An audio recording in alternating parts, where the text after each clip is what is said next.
আসসালামু আলাইকুম ওয়া রাহমাতুল্লাহি ওয়া বারাকাতুহু। আশা করি প্রিয় দর্শক মণ্ডলী আপনারা সকলে ভালো আছেন। আলহামদুলিল্লাহ আমিও ভালো আছি। তো আপনাদের মাঝে গুরুত্বপূর্ণ একটি ভিডিও চলে আসলাম। তো যারা আমার ভিডিও দেখেন বেশি বেশি শেয়ার করবেন, সাপোর্ট করবেন, পাশে থাকবেন। চলুন যে বিষয়টি আলোচনার জন্য লাইভে আসলাম। বিষয়টি হলো জাদু কি? জাদু কি আসলে সত্য? হ্যাঁ, জাদু আসলে সত্য।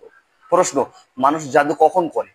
তো জাদু তখন করে যখন আপনার পরিস্থিতি খুব ভালো যাচ্ছে, আপনার ব্যবসা খুব ভালো চলছে, আপনার ছেলে মেয়ে পড়াশোনা উচ্চ র্যাঙ্কে পৌঁছে যাচ্ছে, আপনার পরিবেশ খুব শান্ত রয়েছে, আপনার ছেলে মেয়েকে বিয়ে দিয়েছেন তারা খুব শান্ত পরিবেশে রয়েছে, তখন কিছু প্রতিবেশী এমন রয়েছে যাদের এই ভালো জিনিসটা সহ্য হয় না।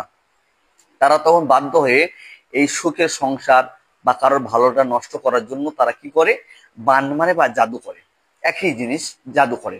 তো জাদু, রসুল করিম সাল্লাল্লাহু আলাইহি সাল্লামকে এক মহিলা তার কেশ মোবারক অর্থাৎ চুল নিয়ে জাদু করেছিল।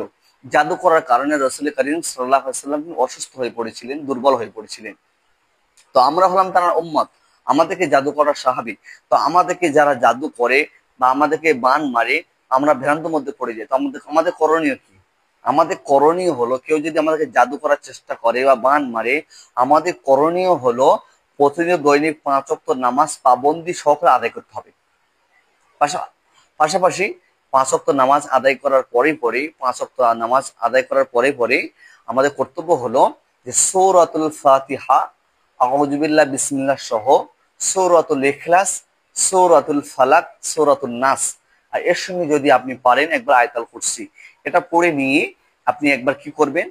সারা গায়ে হাতে ফুঁক দিয়ে নিয়ে, একবার হাতে ফুঁক দিয়ে নিয়ে সারা গায়ে একদম বুলিয়ে দিবেন। দিয়ে সারা গায়ে একদম বুলিয়ে দিবে। দেওয়ার পরে আপনি আরেকবার ঘাড়ের দিকে সব বুলিয়ে নেবেন।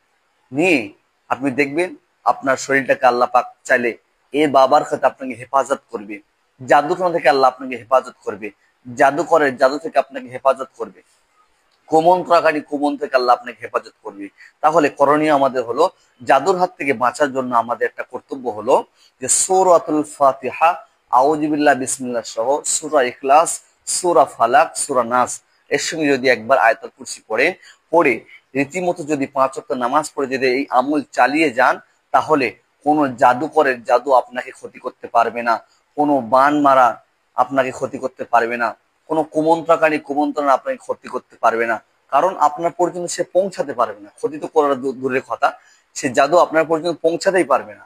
সুতরাং আমাদের কর্তব্য হলো, জাদুর হাত থেকে বাঁচতে গেলে আমাদের রীতিমতো 5 ওয়াক্ত নামাজের পাশাপাশি আমাদেরকে আমলটা চালিয়ে যেতে হবে। আল্লাহ পাক রব্বুল আলামিন আমাকে আপনাদের সকলকে এই আমল রীতিমতো করার তৌফিক দান করে, আমি পাশাপাশি জাদুকরের জাদু থেকে আমাদের সকলকে হেফাজত করি, কুমন্ত্রকারী কুমন থেকে আমাদের সকলকে হেফাজত করে। আমি ও আখির দাওয়ানা আলহামদুলিল্লাহি রাব্বিল আলামিন। আসসালামু আলাইকুম ওয়া রাহমাতুল্লাহি ওয়া বারাকাতুহু।